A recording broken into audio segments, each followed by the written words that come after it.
All right. I have it at precisely 5 p.m. my time, at least 8 p.m. Eastern. So hello, everyone, and welcome to the AIA Archaeology Hour. My name is Tom Landvater. I am a professor in the Department of Greek, Latin, and Ancient Mediterranean Studies at Reed College in Portland, Oregon, where I am right now. And I'm also the president of the Portland, Oregon Society of the Archaeological Institute of America. So before we get started with tonight's lecture, I just want to do a little bit of a plug here for the AIA and for some upcoming programming. So the Institute of America, the AIA, is North America's largest and oldest archaeological organization with nearly 150,000 members worldwide, supporting professional archaeologists, educators, as well as the general public who are interested in archaeology. And our variety of publications and programs will keep you up to date with things happening in the world of archaeology. So the AIA supports publications in the form of Archaeology Magazine with a readership of over 700,000, as well as the scholarly journal, the American Journal of Archaeology, which is the world's leading journal for Mediterranean archaeology. We also support our members by helping people spread the word for archaeology, participating in archaeology, both publishing an extensive list of excavations and fieldwork opportunities for students and other individuals, attending and providing lectures such as this one to get archaeologists out to the public to present their findings, and supporting archaeological tours with AIA Tours. So if you are interested in becoming a member, if you aren't already, you can scan here and join our community of professional archaeologists and archaeological enthusiasts, which I highly recommend. So with this, you will receive a variety of benefits, including a subscription to Archaeology Magazine and also the AJA, if you are so inclined, an affiliation with a local AIA society, various discounts and fellowship and grant eligibility as well. So, as a nonprofit organization, we also rely on the generosity of all of our donors to support our mission.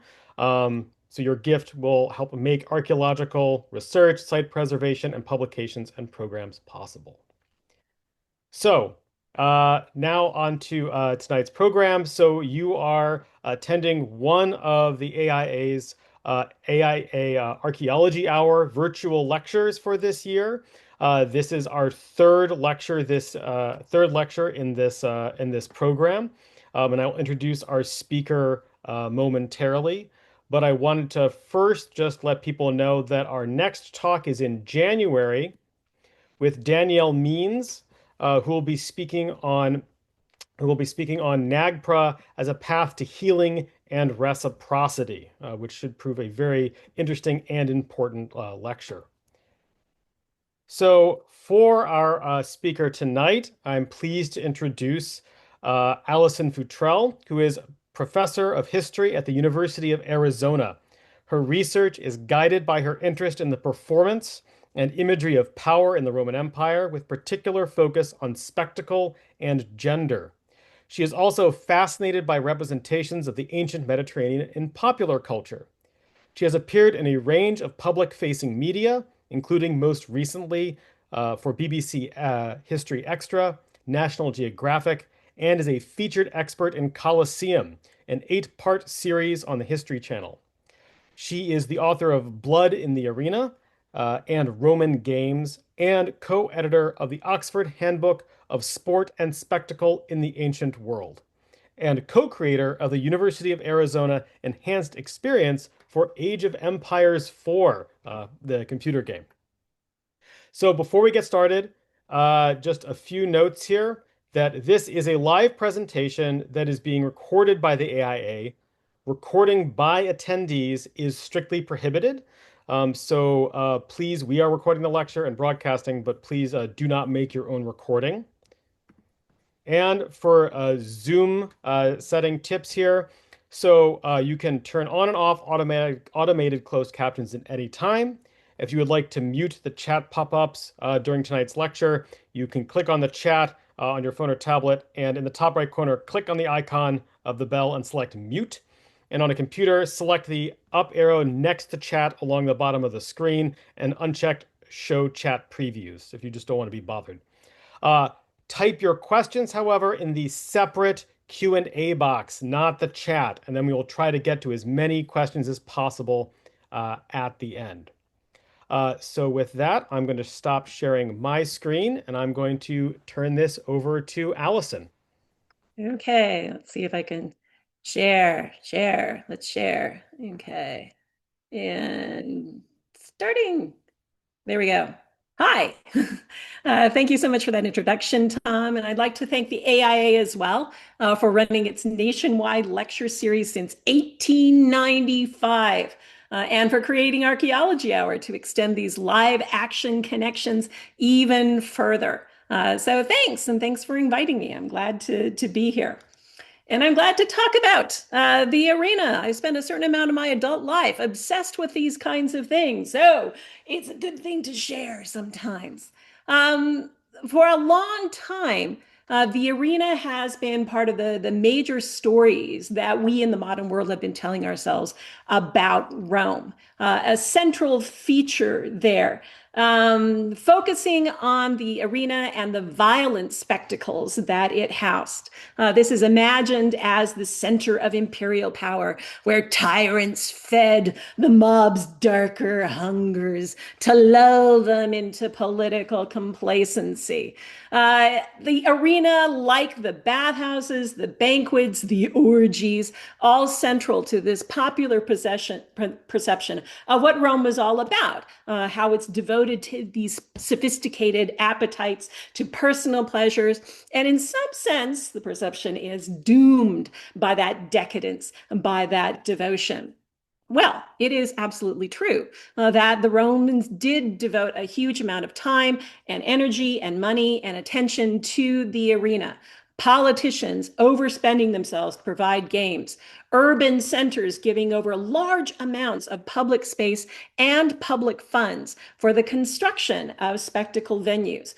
Rome took the arena wherever Rome went. And as I said, I've expended years looking into this, looking at the arena as a political center, as an imperial node, looking at it through the lenses of religion and economics and ideology and sex and gender. And today I'd like to look at the people, by which I mean not the elites, not the people in power who are organizing these events and have certain kinds of message that they want to transfer, to convey to the people, certain ways of organizing power that they want to use the arena to help them perfect and continue.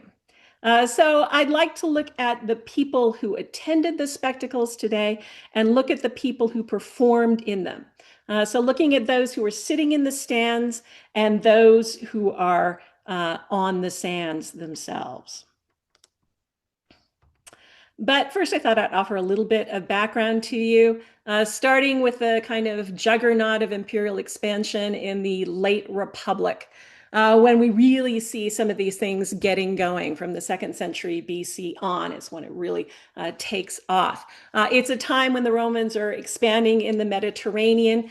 Politics is getting widespread and trickier too. And some of the leaders of Rome at this time focus on mass events more and more as a way to enhance their power, to enhance their political success, and talk about how the kinds of skills just kind of overlap in certain interesting ways. Aemilius Paulus, who's one of the major imperialists at this time, talks about how the leadership skills that he uses in providing military success for the Roman armies transfer directly into organizing spectacle. It's the same kind of process and the same kind of skills that are involved to secure these mass events. And it's certainly true that Scipio Africanus hugely benefited from his capacity to organize spectacle as he's working his way up the political ladder. This is a time, though, when there's kind of a change that's happening in Rome because of this imperial expansion. Politics in the city of Rome are getting a lot more competitive, a lot more expensive.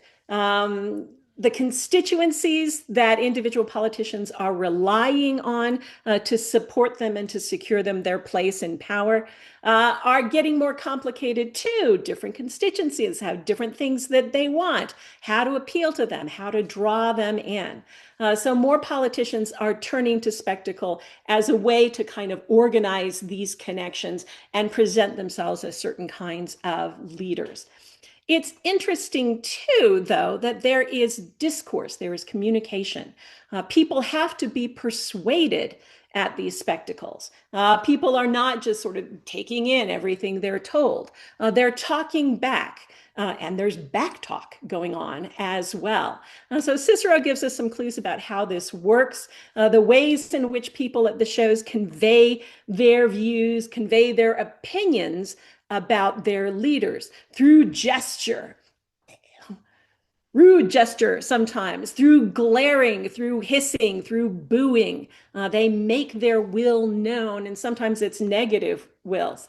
They're also really good at chanting, and these skills overlap with religion and so forth. So they form claques to chant in unison to make more complicated opinions audible to their politicians. They adapt phrases from prayers, from cheers, from songs, punchlines from comedies in order to convey their opinion to their leaders. And Cicero talks about how we see at the shows the expression of the true will of the people of Rome. It's genuine political communication that's going on here. When the emperors take charge of Rome, some things change in certain ways. The blood spectacles that I mainly focus on, that are often hosted in amphitheaters, the gladiatorial combats and so forth, get kind of standardized, right? There's a standard format program that the emperors organize. With animal events, the venationes taking place in the morning, the damnationes, the executions taking place at midday, capital offenses and so forth. This also happened in the arena. And the paired combats, the munera, as they're often called, happening in the afternoon. It's still really important politically. It's a vital place for the emperors to create and to spread a certain kind of positive public image by having this sort of generosity thing, by offering the spectacles to the people, by having exchanges with them, by having communications. There are some things that sort of guide the communication, though. These are bigger spectacles, and the emperors actually have larger venues to offer them in. But the organization of the seating is something that actually matters. And that's what we're getting a hint of with this particular image here, which is the Theodosius monument. You see in the center, the biggest figure is the emperor. He's taller than everybody else. And around him are his courtiers, his friends, his companions. They're shorter than he is because they're not the emperor, right? He's in the imperial box. Below him are the people who are not elite. And you can see they're scaled much smaller to indicate their social and political status.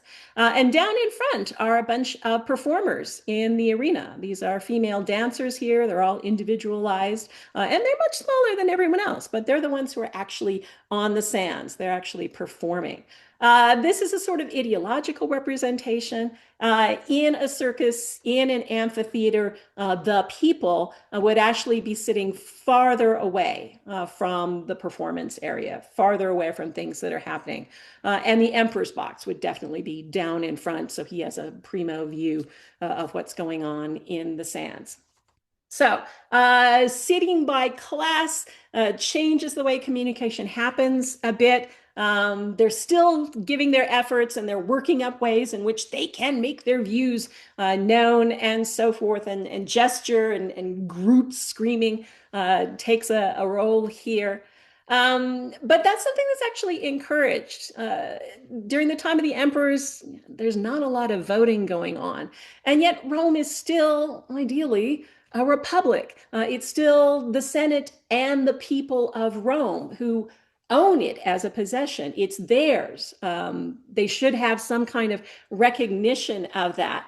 And that is something that is respected by the emperors, providing this place where they're still airing their views, they are still making their wishes known. There is this sort of license, this freedom to speak in the amphitheater that remains important, an important kind of communication to the emperor. So again, using some of the same techniques, enhanced a bit more from the Republic, spontaneous engagement, as well as planned expressions that they want to do. One thing to keep in mind is that the emperor is obliged to listen. All these eyes are on him. And if he ignores them or refuses to pay attention, it's going to look bad for him.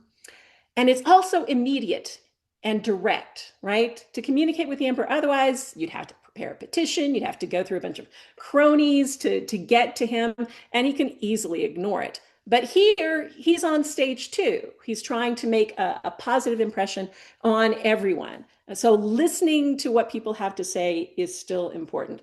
So the stands matter. The people on the stands matter.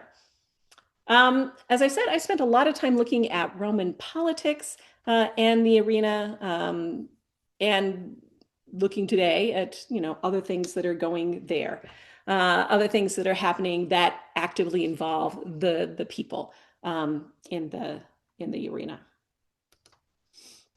Okay, so what are the people getting out of it?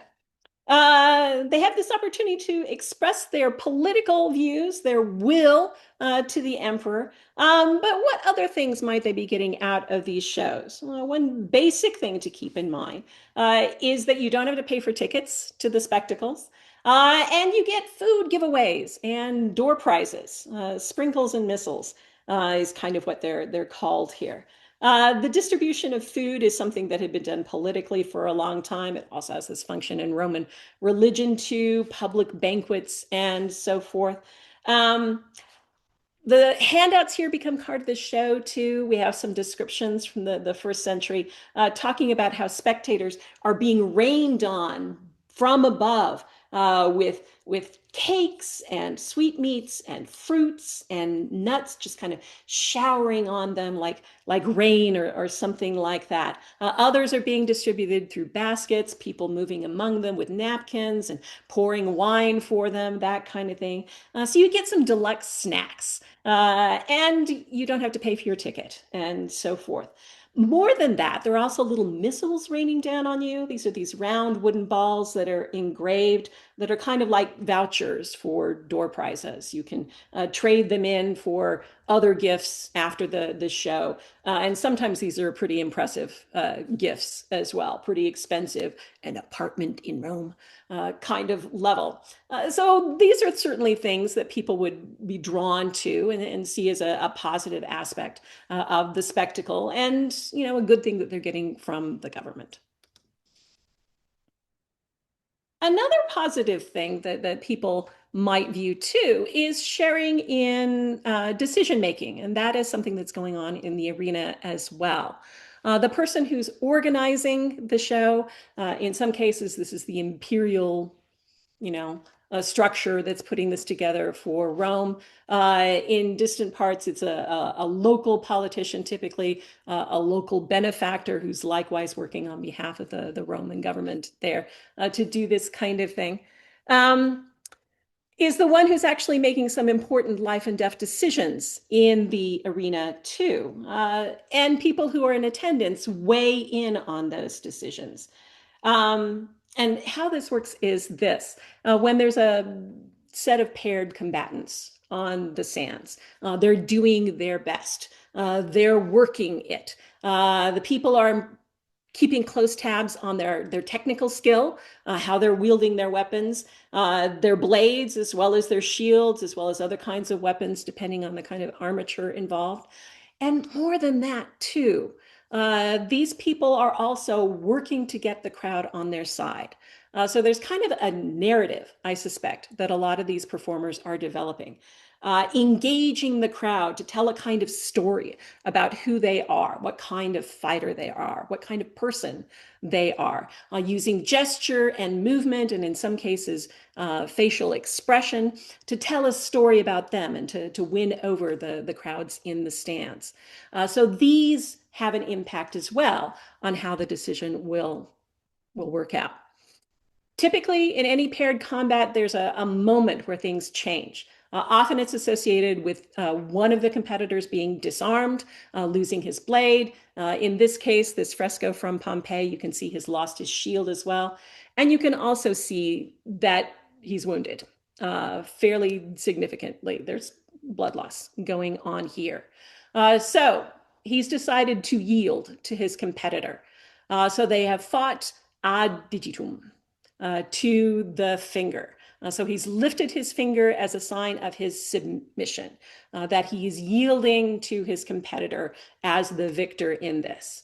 And then the decision has to be made. And typically there are people in the arena who are sort of separating the two, waiting for the people to weigh in, indicating how they view the competition, who they think of, what they think about the paired combatants here, and helping the editor or the emperor to decide whether the person who's technically lost should also lose his life, or whether he has performed sufficiently well, shown his skill, won the crowd over, done his best to succeed and impress people, which means that he could be receiving missio. He could receiving release without penalty to come back again some other day to continue to use his professional skills in the arena as a gladiator, as a combatant, right?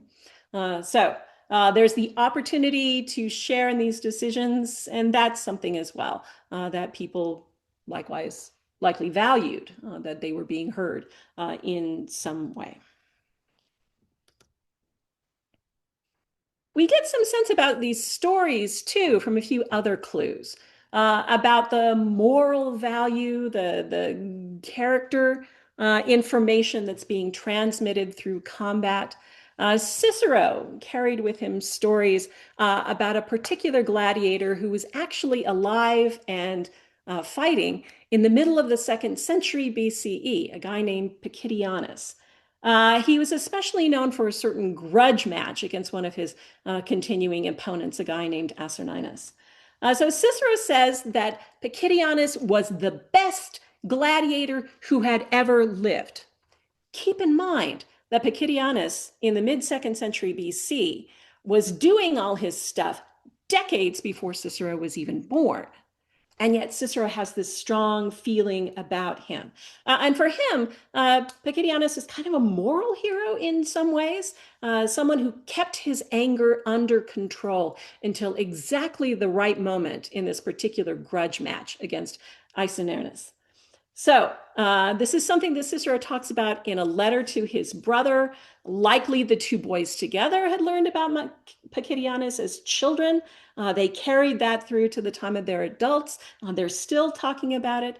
Cicero refers to it in a few other writings of his too. The same gladiator is mentioned by the poet Lucilius in the 2nd century, and then by Horace as well, who's writing in the decades after the death of Cicero. So likewise, much distance from the time that this guy was actually alive and fighting here.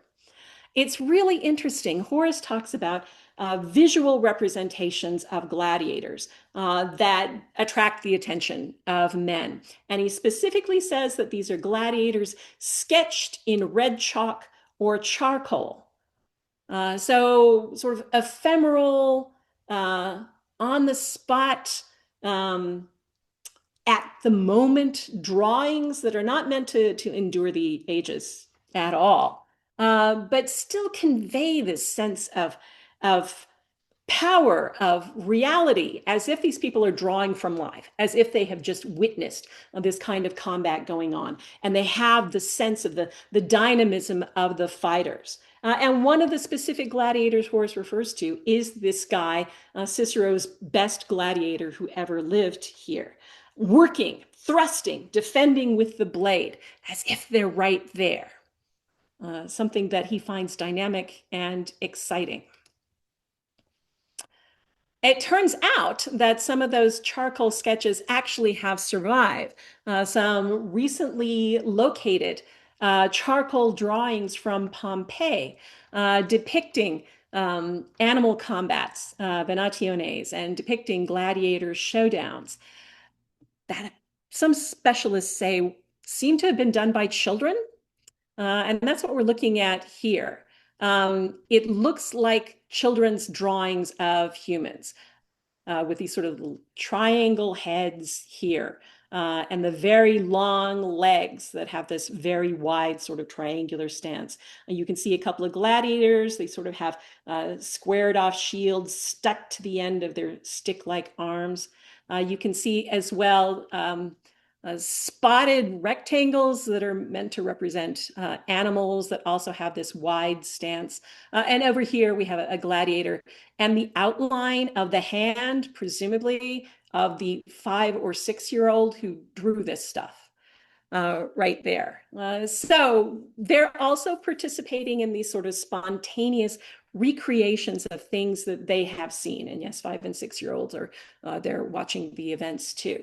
Being excited or interested in them, interested perhaps in the animals as well, and what's going on here. But again, sort of first person dynamic expressions, not being created by elites at all. These are, 5 or 6-year-olds, but still getting something from the arena that interests them, that catches their attention, that engages them in certain ways.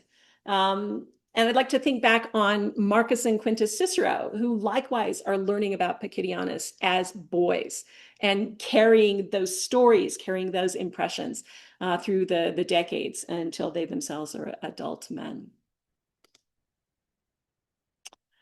So identification with individuals, identification with certain gladiators, seeing in them some kind of moral quality, lessons about strength and control and so forth. But sometimes people are identifying with non-humans in the arena too.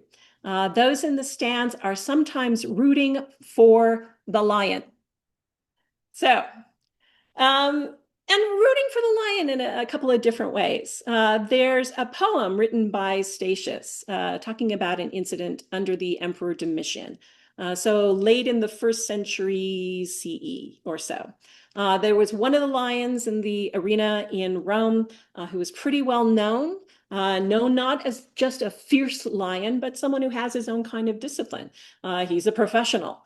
He uses deadly force, but he also practices his training. When he's told to let go of the prey, he lets go.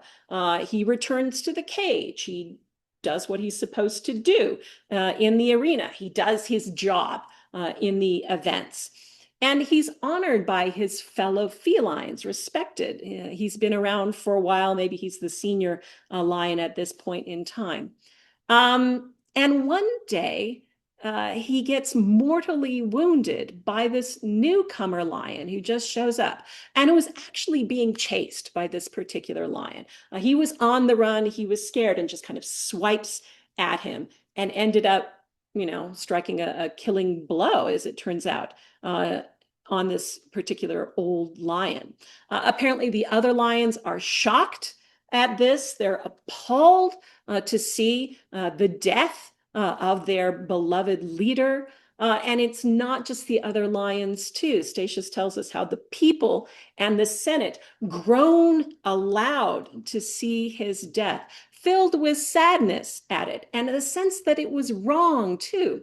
This respected, successful lion who's taken away by this accidental flailing sort of blow from this new guy, this newcomer. It seems wrong. We are told that even the emperor sheds a tear.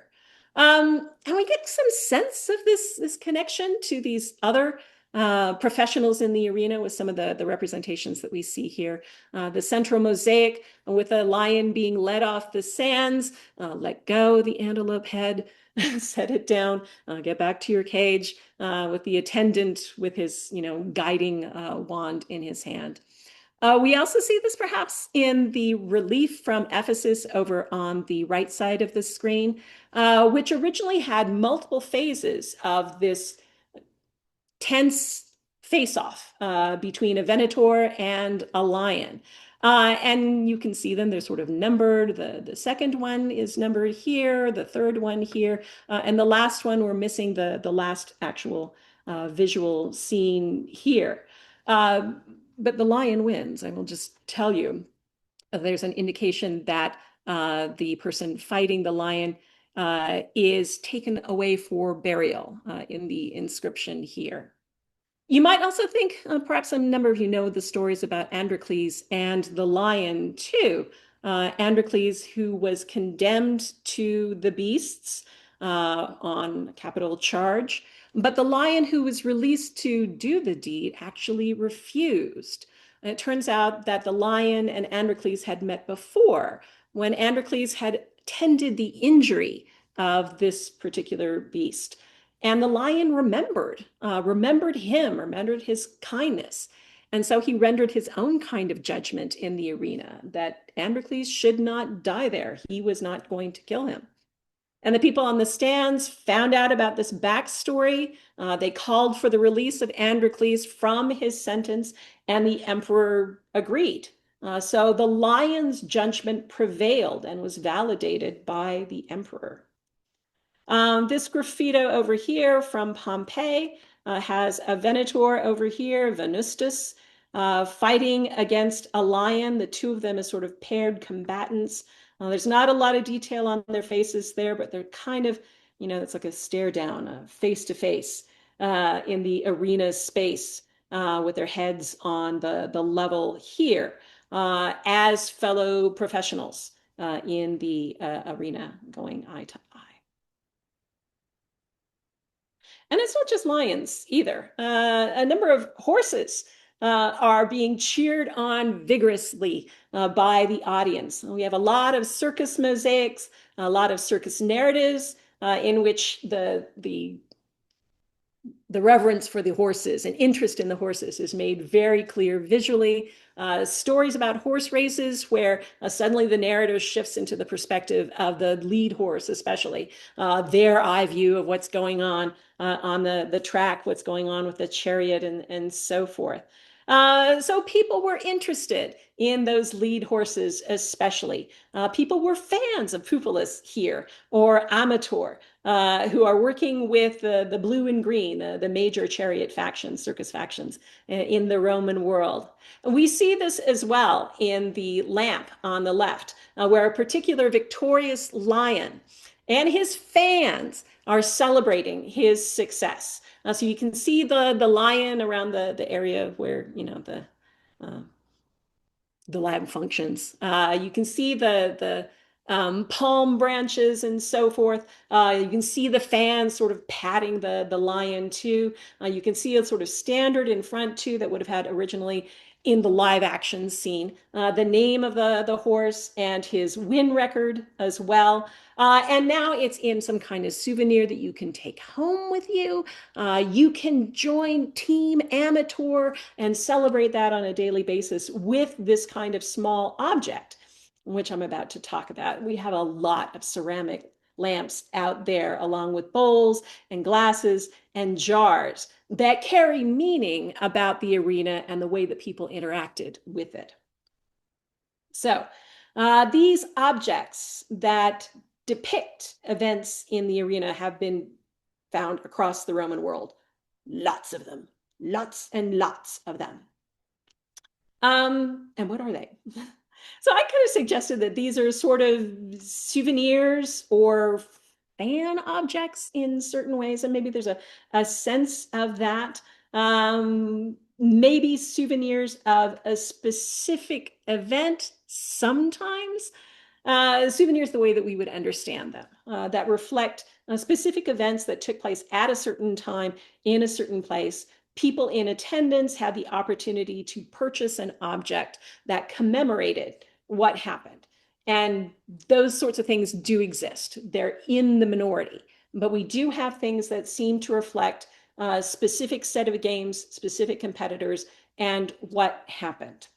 And that's what's happening on the right. This is the caviar medallion on the right, which seems to show a combat between a Retiarius, a net guy here on the left, someone who's wielding a weighted net, and the Secutor, his standard competitor as well. This may be the crucial moment, the moment of decision, with the attendants ready to step in and to determine, what kind of decision needs to be made here.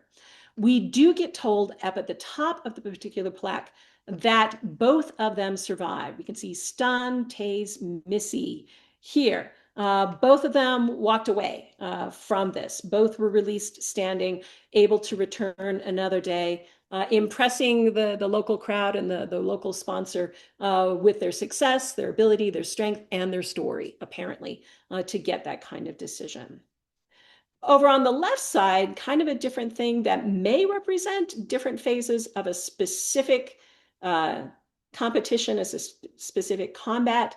It doesn't have inscriptions on it, so it could also be generic, but different phases here, and then a very different outcome with one particular competitor face down on the sands of the arena with the blade in close proximity to his back. So maybe something being remembered. But there's also a very good chance that some of these are not necessarily specific to a certain event, but are more generic. The types of things that would happen in the arena, the types of combat, the types of standoff, based on different armatures, different competitors, and so forth. That might be available in towns that actually have venues that would house these kinds of things. So people might be buying these when they visit and, see the venue, not necessarily anything going on there now, but kind of intrigued by what's going on. The objects being removed to different locations spread information, of course, about the venues. It might also signify to some people that they have a different kind of connection to Roman culture and Roman practices.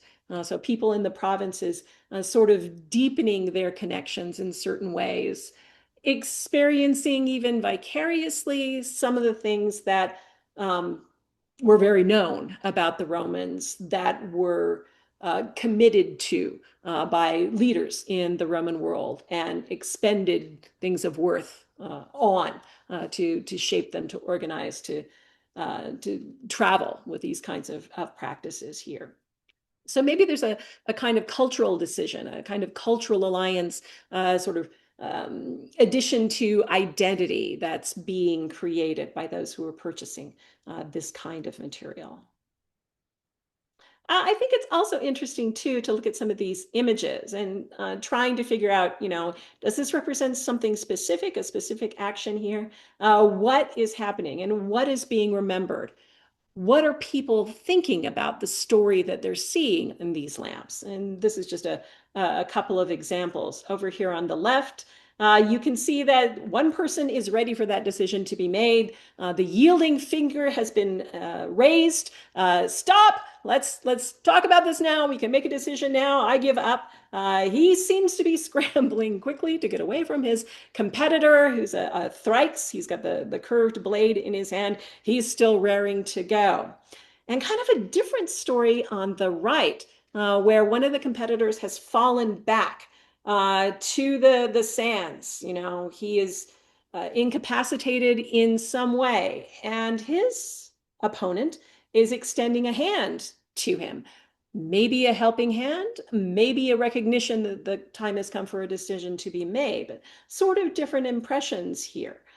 And what are people thinking about these? Who purchase these lamps? Are they telling themselves these kinds of stories? What are they finding memorable about this? What is being remembered? So it may be something that's related to the images here. On the other hand, it could also be a memorial, a carrier of stories about their visit to this special city that had an amphitheater and what they did there. Maybe they made a social connection there. Maybe they met somebody. Maybe they participated in business or did some networking or something like that. Objects retain memories for us. They become holders of the stories that we tell ourselves about our lives, about our past. And those stories could or could not be related to the images that we're seeing on these particular things. Some of them are more expensive than others. There are different price points that people are paying to invest in these kinds of objects. And this might also tell us a little something more about the story that's being passed on, about how the object is being regarded by the new owners, how they're using it. Is it becoming some kind of heirloom? And I think heirloom status may be what we're talking about with the object on the left here, which is the Colchester vase. Some of you may have encountered this, coming from Camulodunum, which is, the Roman name of Colchester, a major city prior to the coming of Romans to Britannia and after the Romans invaded there. And this seems to be something that does reflect a specific incident, because you can see that scratched quite neatly into the surface of this jar are names. Memnon here, who's a secutor, Sac here, and Valentinus is this guy's name here, who's a Retiarius weighted net wielder here.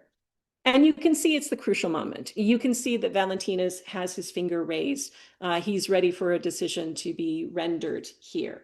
All right. You can also see that he's been disarmed. His trident, which is his major weapon, is down here. I don't see much sign of his net either. So he's aiming for survival here. But think too about, the customization of these things. This is a high relief jar, has some hints of tint still remaining to it. So it must have been at one point in time colorful and dynamic and dramatic and so forth. When it was found archaeologically, it was the holder for the cremated remains of an individual. So it became something that was important and had meaning to the family and the survivors of this particular holder of the vase to perform this very special function into eternity to some extent. So the story came to have meaning for them, and maybe it was a story about that particular combat, about things that happened at that set of games to this individual. And again, personal stories kind of overlapping with the story in the arena. Another expensive object is the one on the right, which is the bottom part of a fancy glass drinking vessel. This is a gold glass where thin layers of gold and silver are creating the image here. So you can see the whiter silver areas in the subligaculum, the little sort of, abbreviated garment that the Retiarius is wearing, the fillets around his leg, and the top part of his trident. We don't know his name. We are advised to drink and live with the PA Zeses down here at the bottom. So one could imagine this is a drinking vessel that is being used specifically to do that, indicating the tastes and the preferences and the interests of people with a little bit more money to expend on objects like this at this point in time. So drink as you live. Speaking of the Retiarius, this is something that I find interesting too, and also indicative about the interests of the people as opposed to the interests of the elites who are arranging stuff. A number of our elite authors have things to say about the Retiarius style of gladiatorial combat, about someone who's wielding the net, who has the trident, and a little sort of short blade too, but mainly relying on the net and the trident as their offensive paraphernalia and techniques, right? A number of authors talk about them as a different kind of gladiator. They talk about their nudity. They talk about how they're feminized, how they're not masculine and vigorous and warlike in a way that the other gladiators are. I suspect this is because their armature comes from not the military, not warrior traditions in the larger Mediterranean world, but rather from the tools and the weaponry of a laborer, someone who's a fisherman, who's spearing fish and using the net to haul it in. So something that's much more um, of a workmanlike thing rather than prestigious in certain ways, the way military success is in the Roman world. That said, despite the sort of nasty things and scurrilous suggestions that some of our elite authors have to make about the Retiarius, they're clearly very popular. And I hope you've gotten this impression from the objects we've been looking at. Lots and lots of netmen in these more popular representations, these humble, easy to attain objects that call to mind the arena in certain ways. And they're also available in some fairly expensive representations too, like these two mosaics that we see here. The one from Lepsis Magna over here with a pensive Retiarius and the Borghese mosaic over on the right side. And I hope you get a sense too of the power of the gaze. The only thing that's naked about the Retiarius is his face. So he has the unique among gladiators ability to use that face, facial expression, the look of the eyes, the mobility of the face, to tell his story, to win over the crowds in the arena. And the representations indicate they're doing just that. The direct gaze of alumnus over there on the right, or the eye that this particular Retiarius is given to his opponent here, the significant look. The power of the gaze is clearly palpable in these representations, and it must have been effective in the arena as well, given the popularity. Yeah, gone backwards.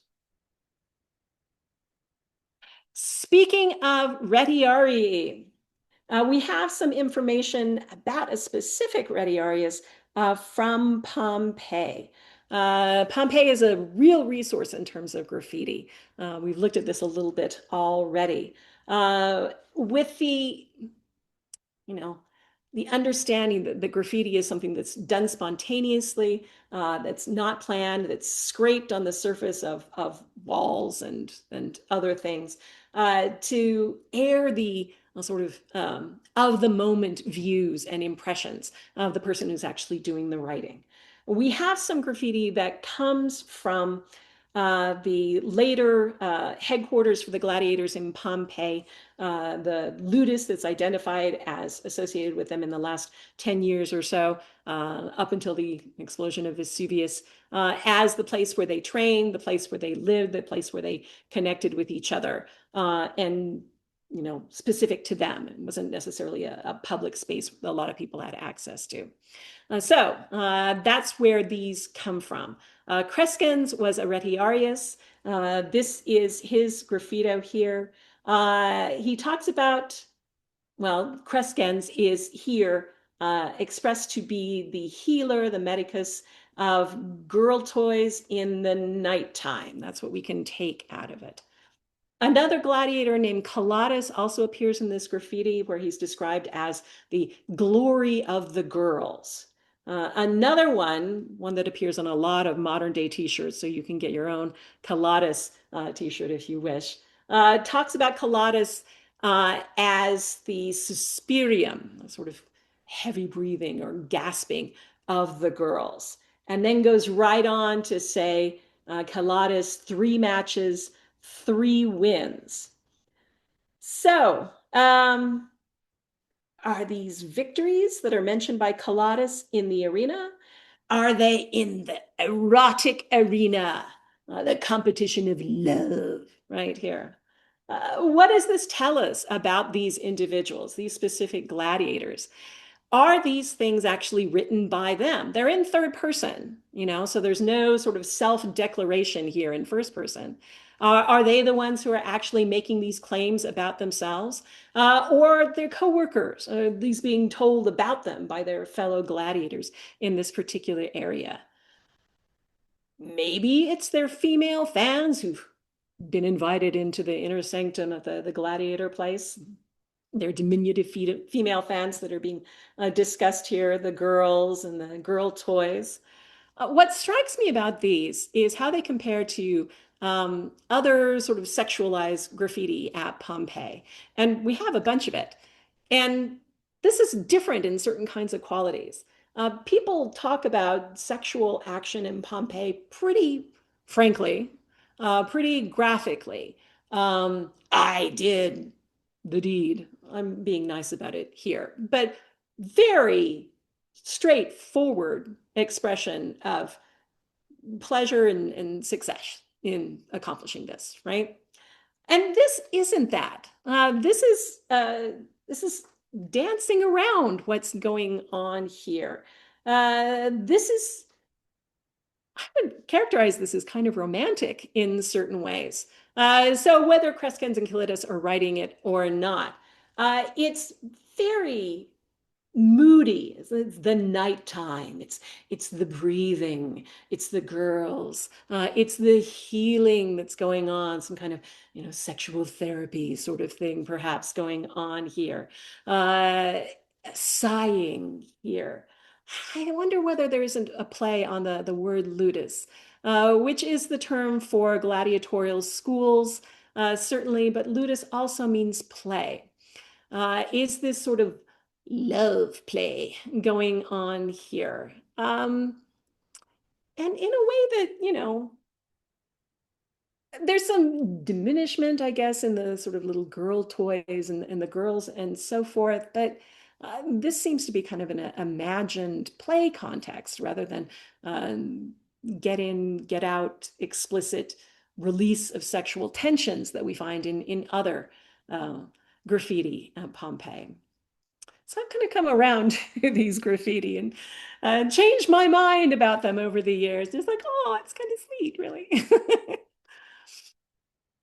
Other kinds of information that are coming from the context, from the friends and associates as well of gladiators include a couple of tombstones that have gotten a lot of scholarship and airplay in recent years, attention, thoughtful attention to. One of these comes from Milan and talks about the death of Urbicus. This particular guy, who's of first rank. He's a secutor, so he's one who's going to be fighting the netman. And he's very successful. It describes how he has had 13 combats. He's lived 22 years and then died, and it's a fairly sudden death. So the tombstone has a lot of the kind of information that you'd find on any tombstone. Identification of profession, name, age at death, specific details about his working life, and information as well about the people who set it up for him, who are his survivors, especially Lauricia, his wife of 7 years, who set this up. Talks about the two daughters they have together, Olympia and Fortunensis. You can see the tombstone also has a little dog standing next to this representation of Urbicus in his secutor paraphernalia and clothing and so forth. The dog is not named in the inscription, I will tell you. But it does refer to the amatores of Urbicus, his avid fans, the lovers of Urbicus, who will join with the family in honoring the dead. It's interesting that we often see lots of attention and expenditure on tombstones of those who have died young, whose death is in some sense a shock and before the time and so forth. And this has a sense of that, I think, as well. But the last part of the tombstone is very interesting too. And it's written in the first person and seems to be the voice of Urbicus coming from beyond the grave, giving us a certain cautionary bit of advice, saying, I warn you to kill the one you defeat, which is interesting. Now, we have other tombstones in the Roman world who also, offer information from beyond the grave in the first person and so forth. But this particular thing here gives me ideas, right? Gives me hints. Kill the one you defeat. In this context, suggesting that he didn't do that. And maybe that's what got him into the grave, right? Not killing the one he defeats. And maybe it has to do with a critical moment and not necessarily being observed or not being recognized or something like that. Remember, when the opponent is disarmed, is downed, is defeated, there's supposed to be a moment where everyone yields to decision making, where the spectators have the opportunity to weigh in, and the sponsor, and together they make some sort of decision about what is to happen next. Was there not a moment? Did he not press his advantage? Was his opponent able to scramble and to do something? Does Urbicus learn for something along the model of Pacchidianus that Cicero talks about, the best gladiator that ever lived, who marshaled his anger in some sense to strike the killing blow when that was needful? So not letting up ever, but just keeping at it and not risking the decision-making moment. This in conjunction with one from way over on the eastern side of the Mediterranean, the tombstone of Diodorus from Amisus, which, like that of Urbicus, is fairly expensive. There's an image, there's a nicely engraved inscription here. Some expenditure has been laid out to present this memorial, this kind of memoir, as it were, of this particular gladiator. And he tells his own arena story in the first person. So the inscription written in Greek here is presented as if Diodorus is talking about himself. We can see from the image that he's got this palm branch behind him, or someone who's victorious. He also has two blades in his hand, both blades, possibly, that were active in this fatal duel, the final thing that he experienced in life. He says, I lie here victorious, Diodorus the wretched. So he's victorious, but he's also wretched at the same time. And he says something that's a little similar to what was said by Urbicus. I did not kill him immediately. And he names his competitor. But he says it wasn't necessarily just the competitor alone. It was deadly fate and the wrongful trick of the summa rudis, the ref, the arena personnel, that killed me, right? So I do want to point out here, it's the similar sort of warning, right? Your opponent that's not necessarily under tight control could have an unexpected and deadly impact on you. Here, there's a suggestion that the arena personnel are in part to blame too. And one questions that. He says that he disarmed him. He says that he broke him, Diodorus does. Did the referee then somehow decide, well, he's not really down, so everybody take your weapons up again and we'll start over or keep going or something like this? Was there not sufficient pause that is happening here?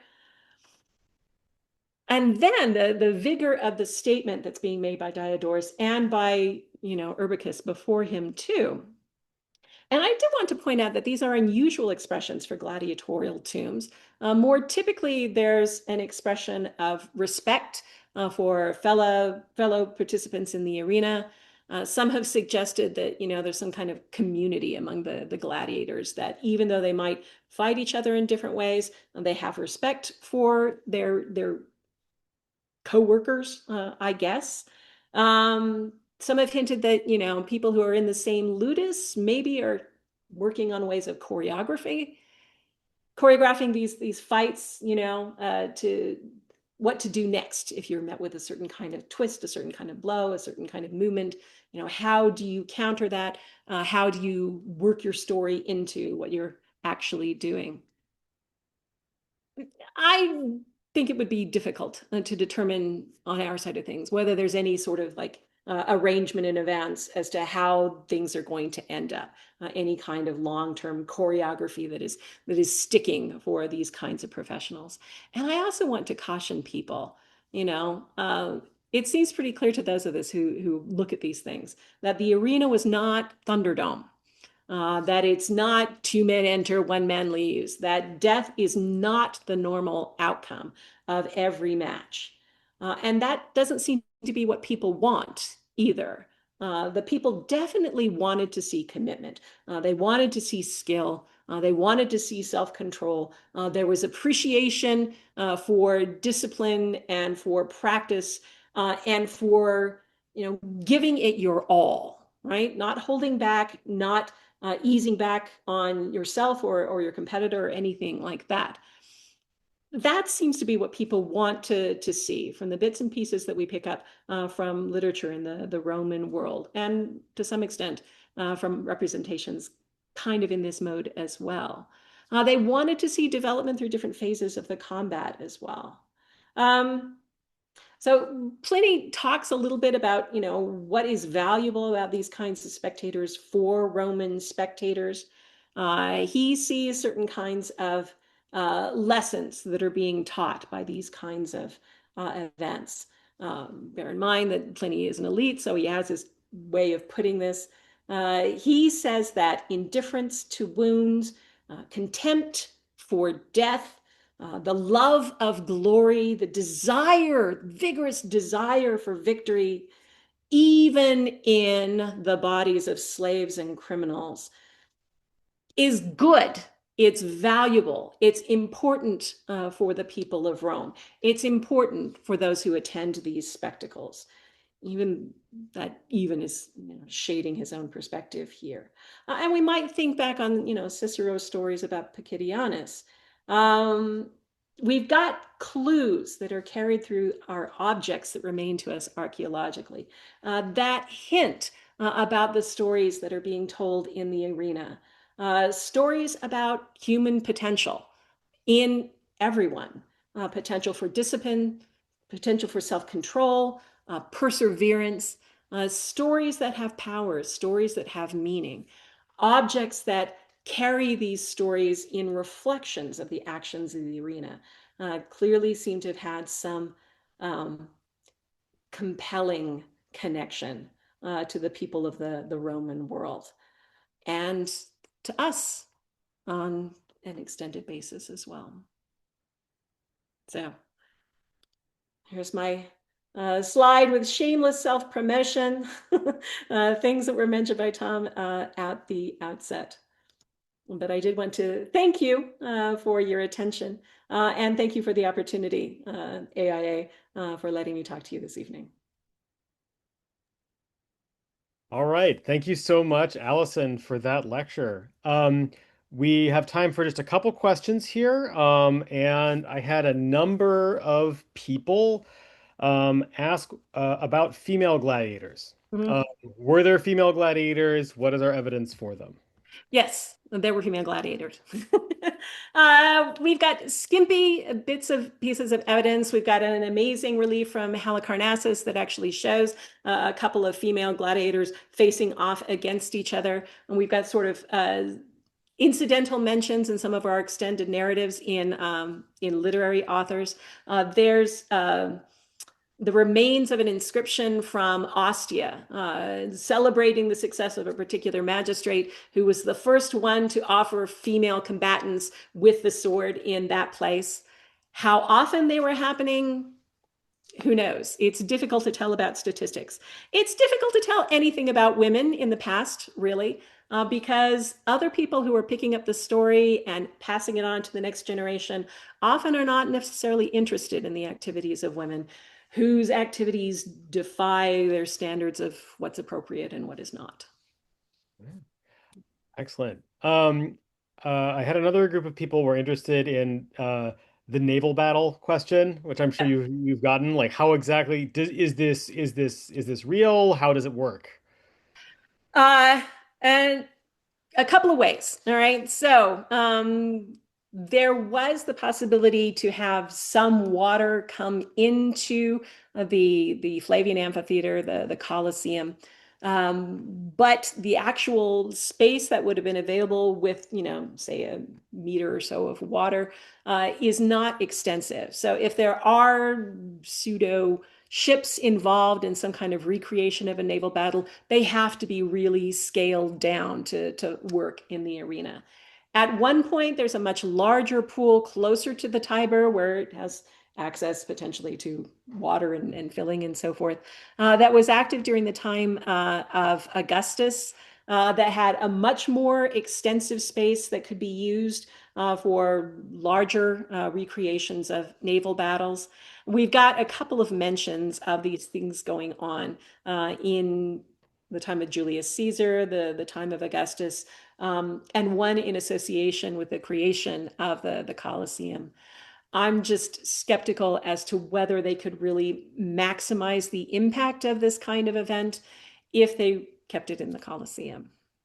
So safely, no sharks a la Gladiator 2 is what you're Okay.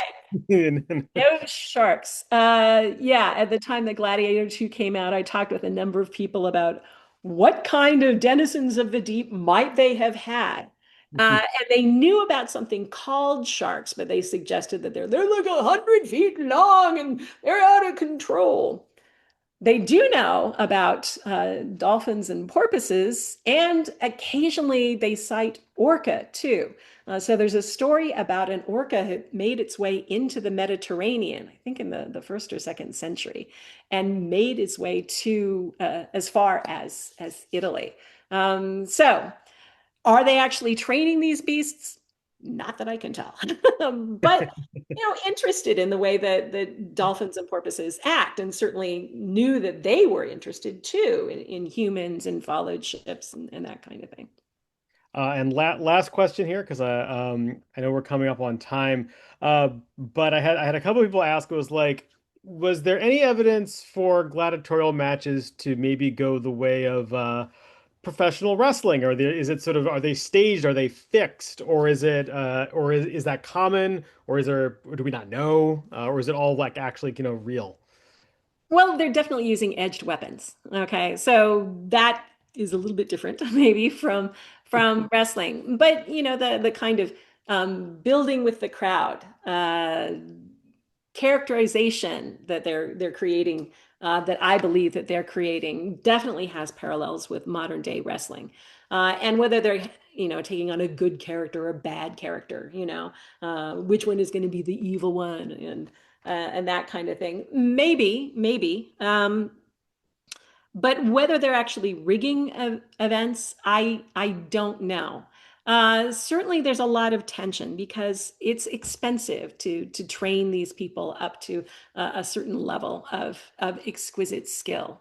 And contracts are being drawn up, and interest in protecting their investment would definitely be there for those people who are actually running the ludi of the gladiators. So I would be surprised if there isn't some hints of that.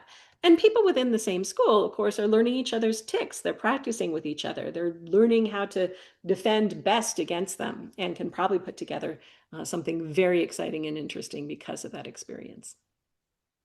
All right. Um, well, thank you so much, Allison. I know we have a lot more questions, but I know we're coming up on time. So thank you everyone for attending. And do keep a lookout for the next archaeology hour in January. And yes, if everybody could just give our speaker one more, I guess, virtual round of applause. So thank you so much, Allison. You.